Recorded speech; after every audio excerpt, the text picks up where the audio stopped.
Students, today we will discuss characteristics of equilibrium constant.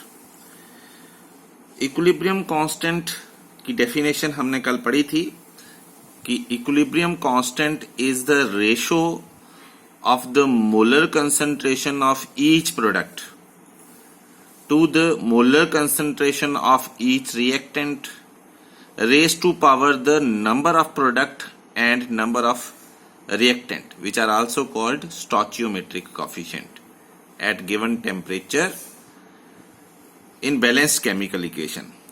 तो equilibrium constant जो है applicable only when concentration of reactant and product have equilibrium state. equilibrium constant तभी applicable होगा जब reaction equilibrium में है.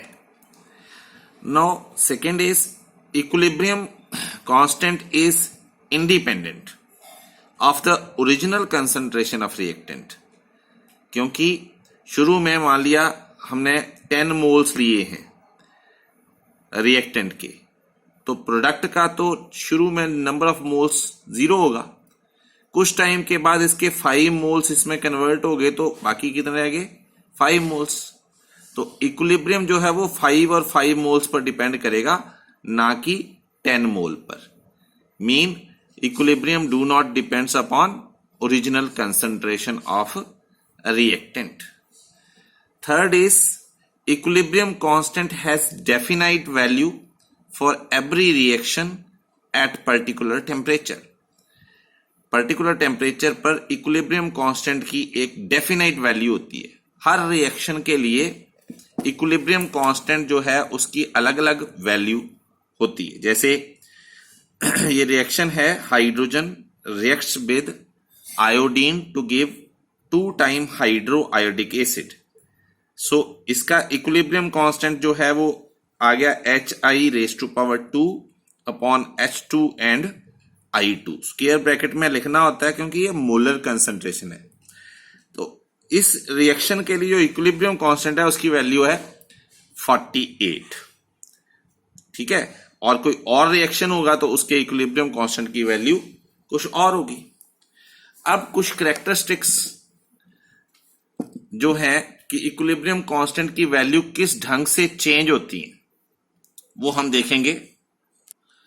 अगर किसी रिएक्शन के इक्विलिब्रियम कांस्टेंट की वैल्यू गिवन है और उस रिएक्शन का हम रिवर्स ले लें, उससे उल्टा कर दें. देखो, ये रिएक्शन नंबर 2 अगर देखें तो ये फर्स्ट रिएक्शन के उल्टा हो गया. जो प्रोडक्ट थे वो रिएक्टेंट बन गए और जो रिएक्टेंट थे वो प्रोडक्ट बन जाएंगे. तो इक्विलिब्रियम कांस्टेंट की जो वैल्यू थी गिवन रिएक्शन की वो भी रेसिप्रोकल हो जाएगी, उससे उल्टा हो जाएगी.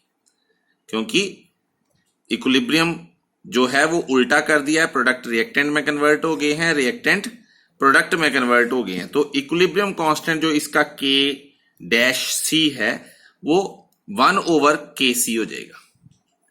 ठीक है, इससे उल्टा हो जाएगा 1/48 अगर हम रिएक्शन उल्टा करते हैं. अगर हम उसी रिएक्शन को किसी नंबर से मल्टीप्लाई कर देते हैं, 2, 3, 4 किसी भी नंबर से मल्टीप्लाई कर देते हैं, तो जिस नंबर से हम मल्टीप्लाई करते हैं वो इक्विलिब्रियम कांस्टेंट के रेज टू पावर हो जाएगा. जैसे यहां हमने 2 से मल्टीप्लाई किया, तो जो इसके इस रिएक्शन का जो इक्विलिब्रियम कांस्टेंट है, मान लिया ये Kc डबल डैश है, तो ये ओरिजिनल रिएक्शन जिसकी वैल्यू हमें गिवन थी उसके रेज टू पावर 2 कर देंगे तो आपको इसकी वैल्यू मिल जाएगी. Mean if we multiply the equation with any number, that number goes to the raised to power of the equilibrium constant. This is another characteristic of equilibrium constant. और अगर हम किसी नंबर से डिवाइड कर देते हैं, तो डिवाइड का मतलब है, जैसे हमारी ओरिजिनल इक्वेशन थी H2I2 प्लस गिव्स 2HI, तो हम यहां 2 से डिवाइड कर देते हैं. 2 से डिवाइड का मतलब क्या है? Multiplied by 1/2. एक ही बात है ना. अगर 2 से डिवाइड कर रहे हैं तो उसको हम बोल सकते हैं मल्टीप्लाइड बाय 1/2.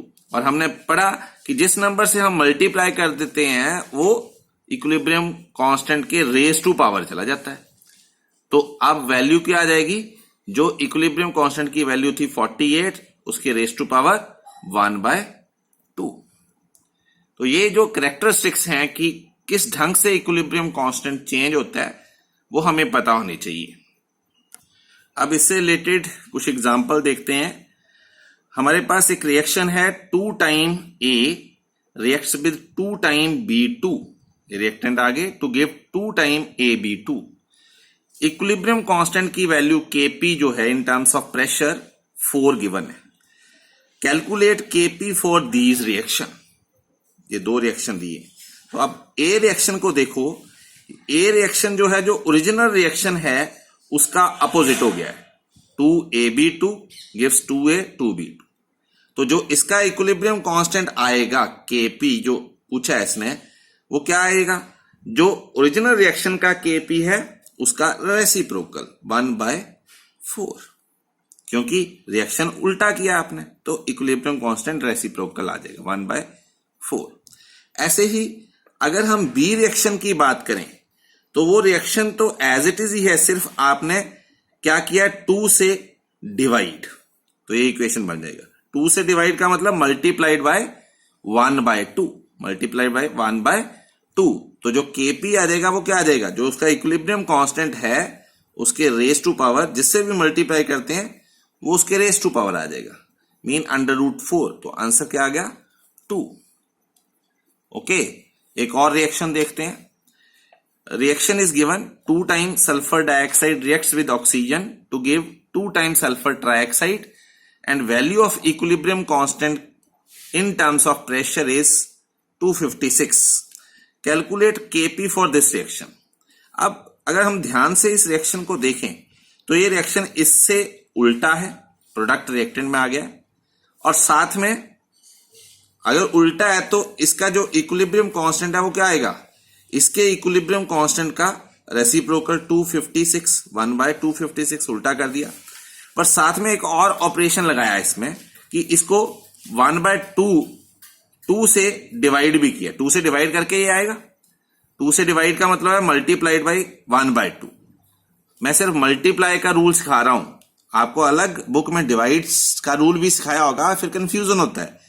क्योंकि अगर हम 2 से डिवाइड कर रहे हैं तो उसको हम मल्टीप्लिकेशन की फॉर्म में याद करें तो 1/2 से मल्टीप्लाई कर रहे हैं, तो इसका मतलब उसको रेज टू पावर करना है जिससे मल्टीप्लाई किया, तो 1/2। तो ये क्या आएगा, √1/256। अब 256 का अंडर रूट क्या होता है, 256 का अगर हम अंडर रूट निकालें तो वो आता है 16। तो ये इसका क्वेश्चन का आंसर आ जाएगा। इस ढंग से आपने जो भी टॉपिक आपको दिए हैं इसमें रूल्स कि अगर हम किसी नंबर से डिवाइड करते हैं या किसी नंबर से मल्टीप्लाई करते हैं तो इक्विलिब्रियम कांस्टेंट के रेज टू पावर किस ढंग से होता है, और उससे रिलेटेड जो क्वेश्चंस हैं, आपको बहुत सारे क्वेश्चंस बुक में गिवन हैं, वो आपने, ये मैंने क्वेश्चंस आपको 14 और 15 करवाया, इससे रिलेटेड ही आपको बाकी क्वेश्चन है 10, 11, 12, ये क्वेश्चंस आपने सॉल्व करने हैं। कोई प्रॉब्लम होगी तो पूछना। Next topic is also very simple, application of equilibrium constant. Equilibrium constant help us to predict the extent of reaction. Extent of reaction mean how much product formation will takes place, reaction कितना complete होने को है, क्या वो उस reaction में product ज्यादा मात्रा में है या रिएक्टेंट ज्यादा मात्रा में है, या दोनों इक्वल अमाउंट में है, इक्विलिब्रियम के फॉर्म में है। तो उसके लिए बहुत लंबी थ्योरी नहीं हमें याद करनी, हमें ये आपको शॉर्ट वे के साथ दिया है। अगर इक्विलिब्रियम कांस्टेंट जो है 10⁻³ से ज्यादा है, more than 10⁻³, at that time reaction proceed almost to completion mean product जो है उस टाइम बहुत ज्यादा मात्रा में बन गया है, प्रोडक्ट प्रिडोमिनेट। और अगर इक्विलिब्रियम कांस्टेंट 10 टू पावर -3 से कम है, it mean reaction hardly proceed, reaction होने का नाम ही नहीं ले रहा, मतलब रिएक्टेंट ही रिएक्टेंट है, प्रोडक्ट नहीं बन रहा. And if equilibrium constant lies in between 10 to power -3 to 10 to power 3 mean there is equilibrium, mean the reactant and product are almost in same amount. It is clear from this. If K is greater than 10 to power 3, products predominate, which mean over the reactant, which mean K is very large and the reaction proceed nearly to completion. हमने किसी भी reaction के equilibrium constant को देखना है, अगर उसकी value 10 to power 3 से ज्यादा आ रही है तो इसका मतलब प्रोडक्ट जो है they are in major amount, product formation will takes place in more than that of the reactant. And if the equilibrium constant is 10 less than 10 to power -3, it mean reactants predominate, reactant is in major amount because the value of equilibrium constant is very small. So value of equilibrium constant help us to know the extent of reaction. Second application is to predict the direction of the reaction. To predict the direction mean हमें पता है कि equilibrium कब establish होता है, whenever rate of forward reaction become equal to rate of backward reaction. Rate of forward and rate of backward reaction whenever are equal, then it means there is equilibrium. अगर हम एक और quantity है यहां reaction quotient, reaction quotient की बात करें तो रिएक्शन कोशेंट क्या होता है? Reaction quotient is the ratio of molar concentration of each product to the molar concentration of each reactant raised to power their stoichiometric coefficient, like equilibrium constant. वैसे ही ये definition, but reaction quotient के time हमने last में definition में लिखना है at any time. Equilibrium constant के सी कब होगा? When ever concentration of product and reactant same है. बट ऐसी भी तो कंडीशन होती है जब रिएक्टेंट कम हो, प्रोडक्ट कम हो या कोई ज्यादा हो.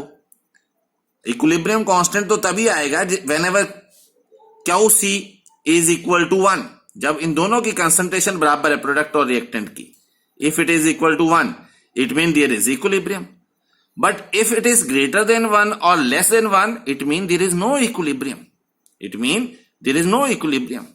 If Q C is greater than K C mean greater than 1, there reaction will proceed from right to left or from left to right. if यहां पर QC इक्वल टू 1 है तो इक्विलिब्रियम होगा, मतलब रिएक्टेंट और प्रोडक्ट सेम अमाउंट में है. But if QC is greater than KC, QC कब बड़ा है, कब बड़ा होगा? जब प्रोडक्ट ज्यादा होंगे, और जब प्रोडक्ट ज्यादा हैं तो रिएक्शन रिएक्टेंट की तरफ जाएगा ताकि फिर से इक्विलिब्रियम बन जाए. इक्विलिब्रियम कैसे एस्टेब्लिश होगा? मान लीजिए यहां पर है 3 और जहां पर है 5 मोल, तो 1 मोल जहां जाएगा इस साइड और फिर से 4 मोल और 4 मोल बन जाएंगे, इक्विलिब्रियम एस्टेब्लिश हो जाएगा.